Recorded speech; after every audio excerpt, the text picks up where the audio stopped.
You've done this. Told someone something with complete confidence, in a tone that left no room for doubt, and only realized afterward that you didn't actually know if it was true. You just needed to sound like you did. That feeling has a name now. And it's older than you'd think. The strangest part is that some of the most advanced AI on Earth is doing the exact same thing to you, right now, with the same confident tone you used that day. A philosopher figured this out decades before any of this technology existed. The real difference between making something up and lying. And the difference he found explains something about your AI that, hallucination, as a word never quite manages to say. His name was Harry Frankfurt. In 1986, he wrote a short, strange essay with a title that got him into trouble at dinner parties for the rest of his career. It was called, bluntly, On Bullshit.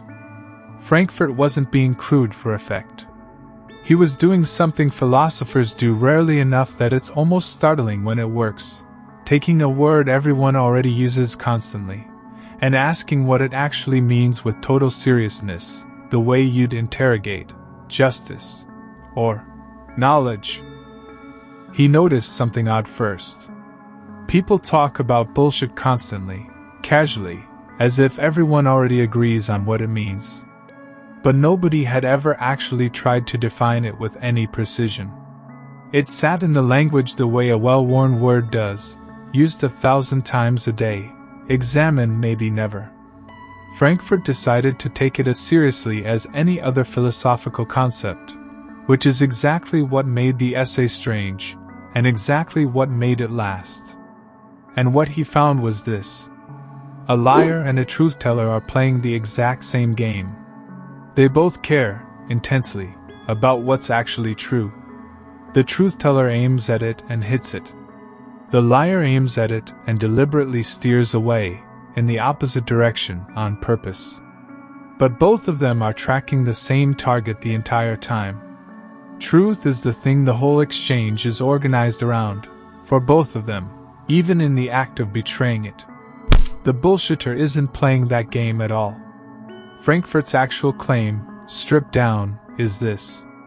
The bullshitter doesn't care whether what they're saying is true or false. Not as a moral failing, not as an oversight, as a simple description of what they're doing. Their aim was never the truth in the first place. Their aim is something else entirely, sounding right, moving the conversation forward, filling the space convincingly, and whether the words happen to correspond to reality is, to them, essentially beside the point. That's why Frankfurt argues bullshit is a bigger threat to truth than lying is. A liar, at minimum, is oriented around truth. They need to know what's real specifically so they can avoid it. A liar respects truth enough to hide from it carefully. The bullshitter doesn't even do that much. They've stopped checking. The relationship to truth isn't hostile. It's just absent. Now watch what this looks like outside the essay. You asked it a question, and it answered instantly, confidently, in full sentences, with a citation attached, a name, a date, a page number. None of it was real. Not the study. Not the researcher. Not the page number sitting there looking so specific, so checkable, so obviously the kind of detail nobody would just invent. You almost didn't check it, because it looked so much like the kind of detail only a real source would have. But it did invent it. And here's the part that should actually bother you. It wasn't lying to you when it did. When an AI system generates a study that doesn't exist, a name that was never published, a page number attached to nothing, it isn't lying to you, in Frankfurt's precise sense. Lying requires knowing the truth and choosing to say something else instead. There's no evidence anything inside the system is tracking what actually happened. As a category it cares about, the way a liar has to. It's producing the shape of a confident, well-sourced answer, because that's the shape its training rewarded. Whether the citation happens to correspond to a real paper is not a question the system is built to ask itself before it answers. This is close to a textbook demonstration of Frankfurt's bullshitter. Not malicious. Not deceptive, in the sense that requires knowing better. Simply, structurally, indifferent to whether the output is true, because truth was never the target the system was aiming at in the first place. The target was something else. A fluent, plausible-sounding, complete response. And a fluent, plausible-sounding, complete response can be built just as easily from something real as from something invented, if nothing inside the process is sorting between the two. Researchers who study why these systems hallucinate describe something structurally close to this. In more technical language, the model is optimized to produce the statistically most likely continuation of a sentence, given everything it was trained on, not to check that continuation against an external record of what's real. Fluency and accuracy are two entirely separate properties, only loosely related, and the training process is far more directly rewarding the first one. A confident-sounding wrong answer and a confident-sounding right answer can come from the exact same underlying process, wearing the exact same tone of voice. Notice what this means for the specific shape of the errors. A system that was lying to you, in Frankfurt's strict sense, would need some internal representation of the truth it was avoiding, a version of events it was actively steering around. But the errors these systems produce don't look like careful avoidance. They look like unconcerned improvisation. A real-sounding name gets generated the same way a real name would. A plausible page number gets generated the same way an accurate one would. Because nothing in the process treats those two categories, the invented and the real, as fundamentally different kinds of thing to be handled differently. They are simply two possible continuations, and the system produces whichever one its training made most probable in that moment. Which means the sentence you'd reach for instinctively, "It lied to me," isn't quite landing on the actual problem. Lying would almost be the more reassuring explanation, because a liar, at least, has to know where the truth is standing in order to walk away from it. What you're facing is stranger than deception. It's total indifference, delivered in the calm, complete cadence of someone who checked. Here's where this stops being a story about machines. Think about the last time you answered a question at work with more confidence than you actually had behind it. Not a lie exactly. You didn't sit there deciding to deceive anyone. You just didn't know, and stopping to say, "I don't know," felt worse, in that specific moment, than producing something that sounded like competence. So you produced the sound of competence instead, and moved on, and probably don't remember doing it, because it didn't feel like anything large enough to remember. Frankfurt's actual argument, the one that makes the essay outlast its provocative title, is that this happens to people constantly, and it happens far more often than outright lying does. Lying takes a strange kind of effort.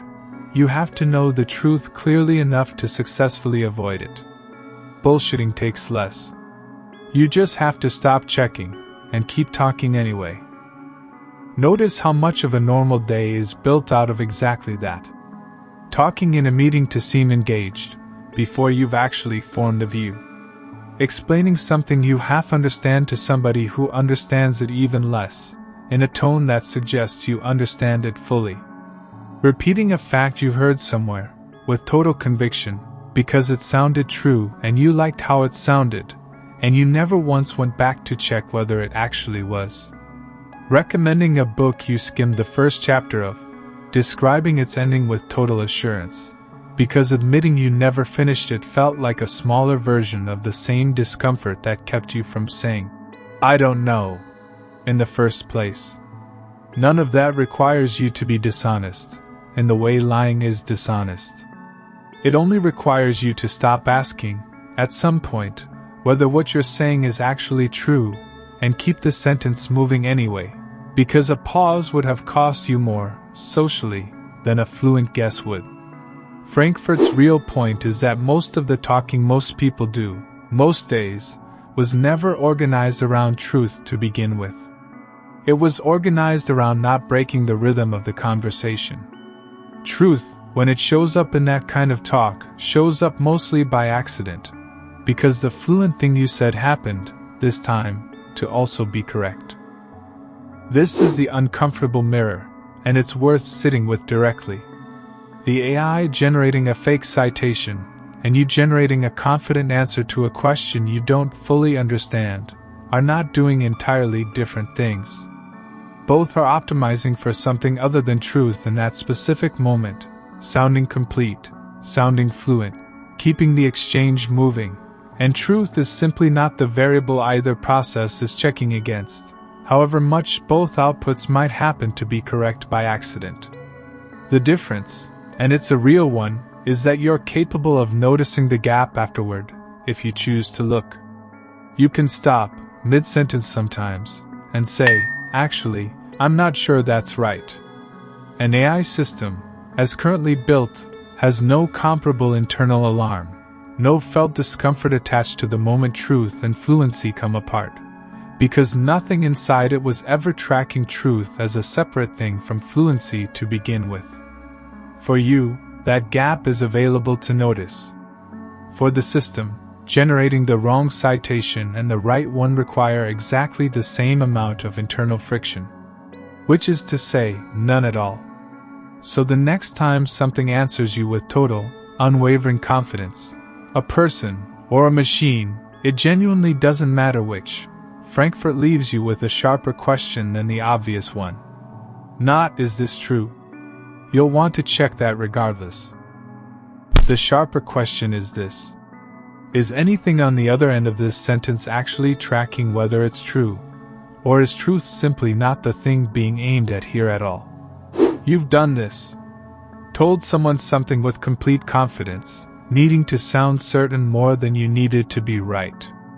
And somewhere tonight, something is about to do the exact same thing back to you, fluent, complete, and utterly unconcerned with whether a single word of it is true.